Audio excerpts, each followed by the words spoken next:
La nationale, c'est Frankie Zapata avec un nouveau défi fou, la traversée de la Manche à scooter. Toujours pas sur la route, je vous le promets, ça se passe en air scooter avec des hélices, forcément. Marie-Roux, on vous retrouve en direct de Sangatte dans le Pas-de-Calais pour BFM TV. De Sangatte parce que c'est de là que dans quelques minutes, quelques heures maintenant, Frankie Zapata va s'envoler pour rejoindre le Royaume-Uni.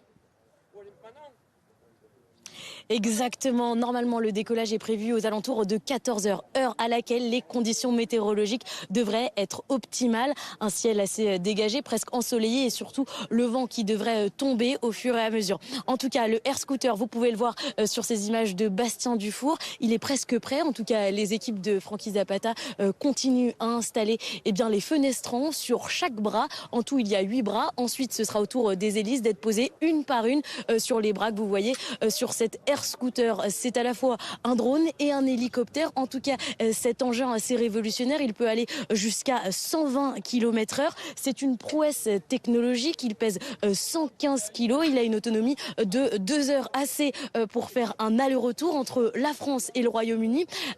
Frankie Zapata qui devrait parcourir en tout 70 km. On est avec Christelle, sa femme, celle qui a suivi tous les préparatifs qui étaient au tout début de ce projet il y a presque 3 ans, 4 ans. Dans quel état d'esprit vous êtes ? Je suis assez confiante. Après, il y a toujours un peu de stress quand même. Hein. C'est un gros projet qu'on doit mettre en place. Mais sinon, ça va. On y arrive à bien se mettre en place. Donc, c'est bien. Qu'est-ce qui est le plus compliqué ? C'est la météo à suivre ? Oui, la météo a été assez compliquée à suivre parce qu'il fallait vraiment trouver la bonne fenêtre pour pouvoir voler dans de bonnes conditions. Mais là, ça va. Je pense qu'on est sur le bon créneau. Est-ce qu'il y a par rapport il y a 6 ans, quand il avait fait le premier exploit, qu'il avait traversé donc la Manche en flyboard, est-ce que là vous êtes plus rassuré ? Pas fort. Oui, mais bon, après c'est toujours stressant. C'est mon mari quand même, donc il y a toujours une petite crainte quand même parce que c'est de la mécanique, donc c'est pas non plus quelque chose qui est fiable à 100%. C'est quand même très fiable. Donc voilà, je suis assez confiante pour ça. L'équipe a beaucoup travaillé. On est assez prêt.